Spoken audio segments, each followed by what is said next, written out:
তো গাইস আজকে আমি উঠবো ওই পাহাড়ের উপরে একদম একদম মাথায়। তো দেখতে থাকুন সঙ্গে কিভাবে উঠি।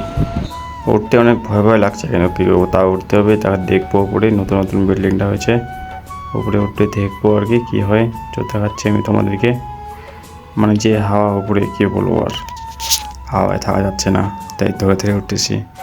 এই যে নিচের অবস্থা এরকম, নিচে থেকে দেখলে এরকম লাগবে। এদিকে বাড়িটার এই যে গাছপালা যা আছে সব একদম কী বলবো, সব স্পষ্ট দেখা যায়।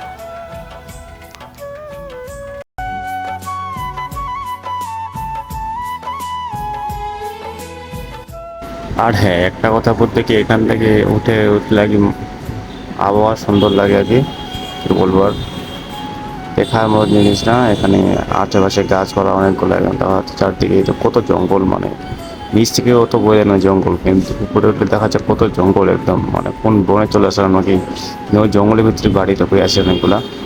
আশেপাশে নিচ থেকে এরকম জায়গায় রাস্তা দেখা হয়, ছোট্ট মোট্ট রাস্তা একটা, কিন্তু নিচে গিয়ে দেখবেন অনেক বড়। উপরে এই বন্ধু দুইটা আমার আছে, আগে থেকে চলেছিল, তো আমি ডাকলো ফোন করে, তা আমি চলে আসলাম। তো দেখাচ্ছে তোমাদেরকে আমি যে এখান থেকে যদি একদিন কেউ পড়ে, তো সে যারা হাত ট্যাং ভাঙবে, গ্যারেন্টি ভাঙবে হাত ট্যাং, একদম ভাঙবে। চারিদিকে আকাশটা অনেক সুন্দর আছে, অনেক ঠান্ডা পরিবেশ, হাওয়াও সেই লাগছে। তো গাছপালাগুলো একদম পুরো জঙ্গলের মতো দেখতে, বাহ, চারিদিকে জঙ্গল আর জঙ্গল।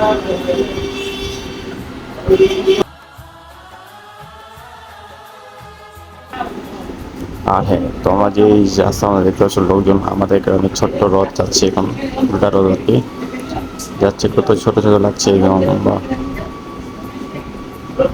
ছোট্ট গ্রামে তো তার একটু বলবার লোকজন নেই তো। এতে আকাশটা অনেক সুন্দর, গাছগুলা একদম ভর্তি আইসে। আমি উঠছিলাম এই একদম উপরে একদম, তো নামে গেলাম এই যে নিচে, যে থেকে এরকম দেখতে লাগবে না গ্রামের যেরকম কত বড়। উপর থেকে কিন্তু অনেক ছোট লাগছে, নিচ থেকে কিন্তু পুরা বড়, একদম পুরা শহর একদম এই গ্রামের রাস্তা এটা আমাদের। তো ঠিক আছে, একটা বন্ধু আমার এখন উপরে বসে আছে এখানে, যে ভাই হাই গাইস, ঠিক আছে চলো বাই।